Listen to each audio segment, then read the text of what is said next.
Salam dan bahagia Ibu dan Bapak Guru. Hari ini saya akan menyampaikan tentang koneksi antar materi modul 3.1, pengambilan keputusan berbasis nilai-nilai kebajikan sebagai pemimpin.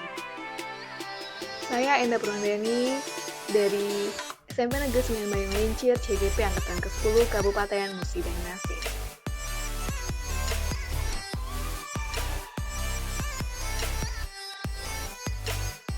Mengajarkan anak menghitung itu baik, namun mengajarkan mereka apa yang berharga, utama adalah yang terbaik. Teaching kids to count is fine, but teaching them what counts is best. Apa yang dikatakan oleh Bob Talbert. Dari kutipan di atas, apa kaitannya dengan proses pembelajaran yang sedang Anda pelajari?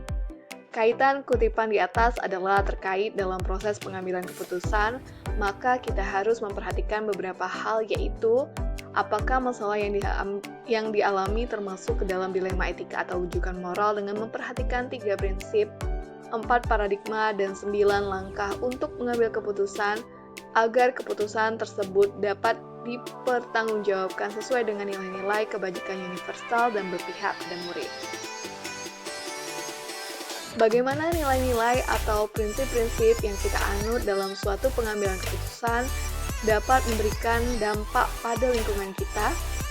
Nilai-nilai dalam suatu pengambilan keputusan yang saya pegang yaitu pengambilan keputusan harus dapat dipertanggungjawabkan secara berpihak pada murid, sehingga akan memberikan banyak dampak yang positif untuk lingkungan sekolah, yaitu terciptanya lingkungan saling percaya dan saling berkolaborasi untuk mewujudkan tujuan yang sudah ditetapkan bersama.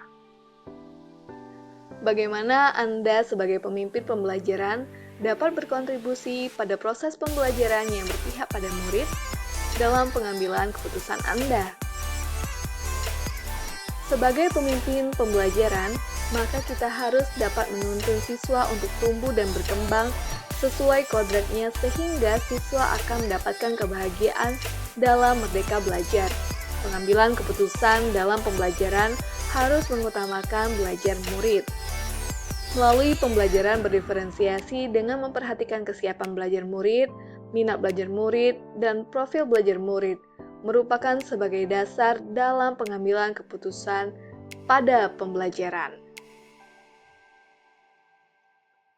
Menurut Anda, apakah maksud dari kutipan ini jika berhubungan dengan proses pembelajaran yang telah Anda alami di modul ini? Jelaskan pendapat Anda. Pembelajaran pada modul ini memberikan pengakuan bahwa untuk mengambil keputusan di mana situasi yang terjadi dapat berupa dilema etika atau rujukan moral, tentunya dalam pengambilan keputusan harus memperhatikan nilai-nilai kebajikan universal, tanggung jawab dan berpihak pada murid. Adanya 4 paradigma dalam mengambil keputusan, 3 prinsip, dan 9 langkah untuk menguji sebuah keputusan sangat penting untuk mengambil sebuah keputusan. Rangkuman kesimpulan pembelajaran, koneksi antar materi. Bagaimana filosofi Ki Hajar Dewantara dengan Pratap Triloka memiliki kaitan dengan pengambilan keputusan sebagai seorang pemimpin? Bahwa dalam pengambilan keputusan sebagai seorang pemimpin setidaknya harus berpedoman pada filosofi Ki Hajar Dewantara dengan Pratap Triloka meliputi Ingarso Sungtulodo, guru harus menjadi teladan memimpin. Contoh kebajikan, dapat menganalisis dan mempertimbangkan matang-matang keputusan yang diambil karena keputusan tersebut kelak akan menjadi contoh bagi rekan sejawat dan murid. Ingmadio Mangunkarso, guru harus memberdayakan, menyemangati, membuat orang lain memiliki kekuatan, kemampuan, ketenaga, akal, cara, dan sebagainya untuk memperbaiki kualitas diri mereka. Selain itu, guru harus mampu mengambil keputusan yang berpihak pada murid. Tutwuri Handayani, guru harus mampu mempengaruhi, memelihara, dan memprovokasi kebajikan, serta kualitas positif lain agar murid bertumbuh dengan maju. Sehingga dapat kita simpulkan bahwa pengaruh pandangan KHD terhadap sebuah pengambilan keputusan sebagai seorang pemimpin pembelajaran adalah ketika guru mampu menyadari bahwa dalam lingkungan sekolah, seringkali kita dihadapkan pada berbagai dilema etika dan rujukan moral. Berdasarkan keadaan tersebutlah, maka guru harus memiliki kompetensi dan peran sesuai dengan filosofi Prapta Triloka KHD dengan cara menjadi sosok yang tepat, dijadikan teladan yang positif, fasilitator, dan mampu membentuk karakter positif pada murid untuk mewujudkan profil pelajar Pancasila.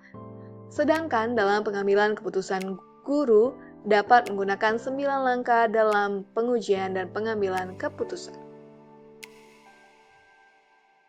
Bagaimana nilai-nilai yang tertanam dalam diri kita berpengaruh pada prinsip-prinsip yang kita ambil dalam pengambilan suatu keputusan? Salah satu nilai kebajikan universal yang menjadi barometer dari nilai-nilai kebajikan yang lain, yaitu tanggung jawab. Maka, dalam pengambilan keputusan yang kita lakukan nantinya, dapat dipertanggungjawabkan melalui sikap tanggung jawab dari dalam diri. Sebuah keputusan yang kita ambil akan mencerminkan bagaimana prinsip kita berdasarkan ketiga prinsip pengambilan keputusan, sehingga kita akan mendorong terwujudnya well-being dalam ekosistem pendidikan di sekolah. Bagaimana materi pengambilan keputusan berkaitan dengan kegiatan coaching atau bimbingan yang diberikan pendampingan atau fasilitator dalam perjalanan proses pembelajaran kita, terutama dalam pengujian pengambilan keputusan yang telah kita ambil. Apakah pengambilan keputusan tersebut telah efektif? Jika ada pertanyaan-pertanyaan dalam diri kita atas pengambilan keputusan tersebut, hal-hal ini tentunya bisa dibantu oleh sesi coaching yang telah kita bahas.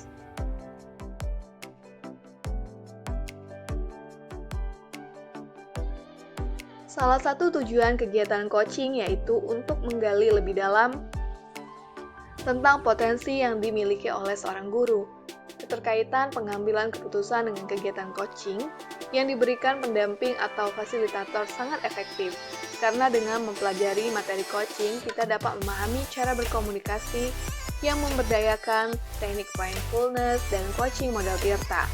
Artinya, dengan kemampuan dalam menerapkan coaching untuk membantu memecahkan permasalahan yang dialami oleh murid atau komunitas praktisi di sekolah, yang merupakan cara dalam pengambilan keputusan ketika dihadapkan pada 5 etika dan rujukan moral. Melalui proses coaching akan terjadi pengambilan keputusan yang mengarahkan pada hal yang artinya keputusan diambil bergerak pada murid atau berpihak pada murid, sehingga keputusan tersebut dapat dipertanggungjawabkan dan akan mendorong terwujudnya well-being pada ekosistem pendidikan. Bagaimana kemampuan guru dalam mengelola dan menyadari aspek sosial emosionalnya akan berpengaruh terhadap pengambilan suatu keputusan, khususnya masalah dilema etika. Kemampuan guru dalam mengelola dan menyadari aspek sosial emosional berpengaruh terhadap pengambilan suatu keputusan, khususnya dilema etika. Guru yang memiliki kesadaran diri yang baik pasti menunjukkan integritas dan kejujuran dalam pengambilan keputusan. Memiliki kemampuan untuk mengelola emosi, pikiran, dan perilaku diri secara efektif dalam berbagai situasi dan untuk mencapai tujuan dan aspirasi. Kemampuan untuk memahami sudut pandang dan dapat berempati pada orang lain diperlukan untuk mampu menerapkan mindfulness yang di dalamnya terdapat nilai-nilai yang dimiliki pada akhirnya keputusan yang diambil dapat dipertanggungjawabkan. Bagaimana pembuatan studi kasus yang fokus pada masalah moral atau etika kembali pada nilai-nilai yang diambil seorang pendidik. Dengan nilai-nilai yang dimiliki seorang pendidik, baik nilai inovatif, kolaboratif, mandiri, dan reflektif, seorang pendidik dapat mengidentifikasi suatu permasalahan apakah bujukan moral atau dilema etika dengan landasan pemikiran yang dimiliki cenderung pada prinsip melakukan demi kebaikan orang banyak, menjunjung tinggi prinsip-prinsip dan nilai-nilai dalam diri, dan melakukan pengindahan apa yang kita harapkan orang lain akan lakukan kepada diri kita. Sehingga seorang pendidik dapat mengambil sebuah keputusan yang bertanggung jawab melalui berbagai pertimbangan dan langkah pengambilan dan pengujian sebuah keputusan terkait permasalahan yang terjadi. Bagaimana pengambilan keputusan yang tepat tentunya dapat berdampak pada terciptanya lingkungan yang positif, kondusif, aman, dan nyaman.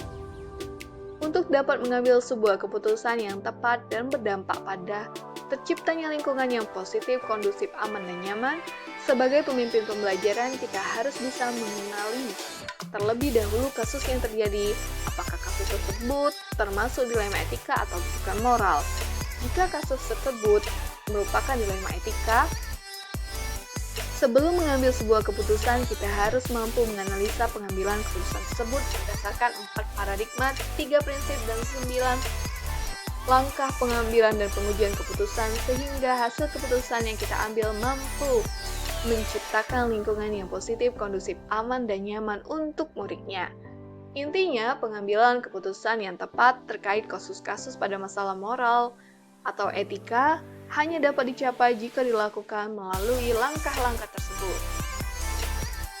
Selanjutnya, apakah kesulitan di lingkungan Anda yang sulit dilaksanakan untuk menjalankan pengambilan keputusan terhadap kasus dilema etika ini?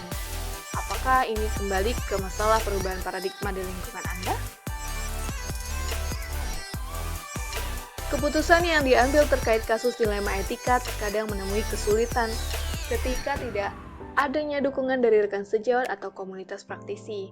Sebenarnya, hal yang wajar ketika keputusan yang diambil menuai pro dan kontra, karena perbedaan paradigma dalam mengambil keputusan terhadap suatu kasus dilema etika. Ada beberapa rekan yang tetap menonjolkan prinsip berpikir berbasis peraturan, sementara sisi lain ada rekan sejawat yang cenderung mengedepankan berpikir berbasis rasa peduli.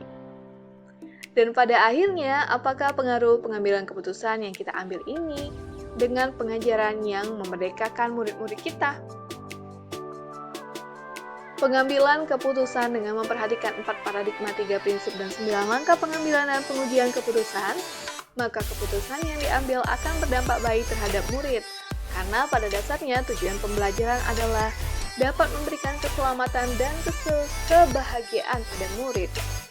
Sehingga dengan keselamatan dan kebahagiaan yang didapat oleh murid, maka kita telah mampu memerdekakan mereka dalam belajar.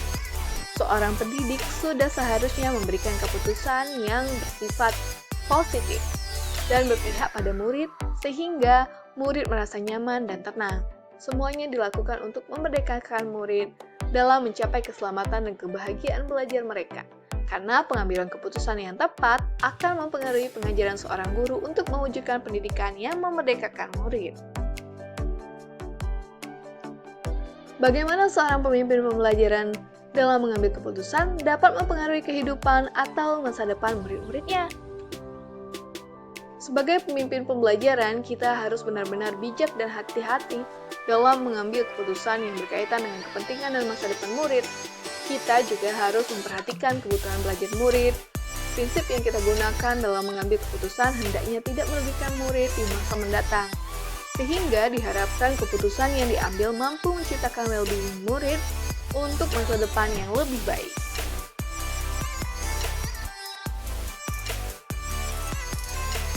Apakah kesimpulan akhir yang dapat Anda tarik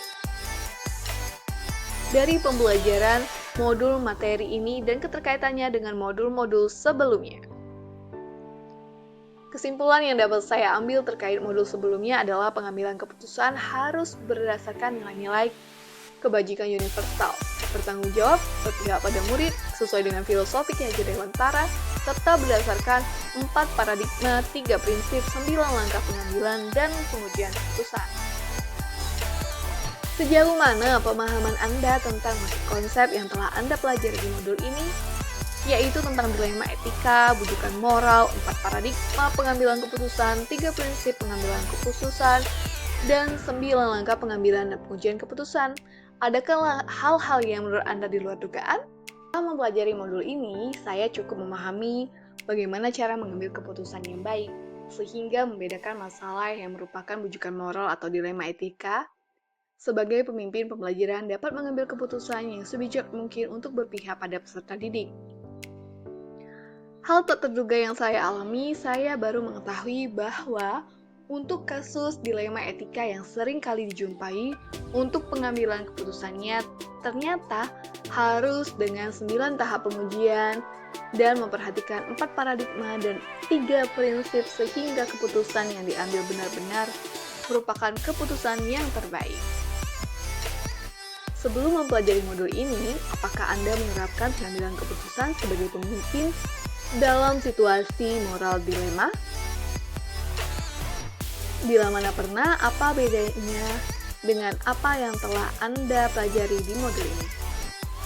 Sebelum mempelajari modul ini, saya pernah menyelesaikan masalah moral dilema, akan tetapi penyelesaiannya hanya dengan kolaborasi dengan pihak-pihak terkait saja, sebelum melakukan 9 tahap pengujian dan didasarkan dengan 4 paradigma dan 3 prinsip dalam pengambilan keputusan seperti yang dipelajari dalam modul ini. Bagaimana dampak mempelajari konsep ini untuk Anda? Perubahan apa yang terjadi pada cara Anda dalam mengambil keputusan sebelum dan sesudah mempelajari pembelajaran pada modul ini? Setelah mempelajari modul ini, saya menjadi tahu bahwa bagaimana membedakan antara kasus yang merupakan bujukan moral atau dilema etika. Dalam menyelesaikan masalah dilema etika, saya harus mengikuti 9 tahap pengujian, lalu memperhatikan 4 paradigma dan 3 prinsip pengambilan keputusan. Berhati-hati dalam pengambilan keputusan, di mana keputusan yang diambil harus berpihak pada murid, dapat dipertanggungjawabkan, dan keputusan yang telah diambil selalu dievaluasi dan direfleksikan. Seberapa penting mempelajari modul topik ini bagi Anda sebagai seorang individu dan Anda sebagai seorang pemimpin? Mempelajari modul ini sangat penting. Bagi saya sebagai individu, saya menjadi lebih tahu bahwa dalam pengambilan keputusan itu harus didasarkan pada beberapa tahap dan beberapa sudut pandang yang mendasari. Sebagai seorang pemimpin,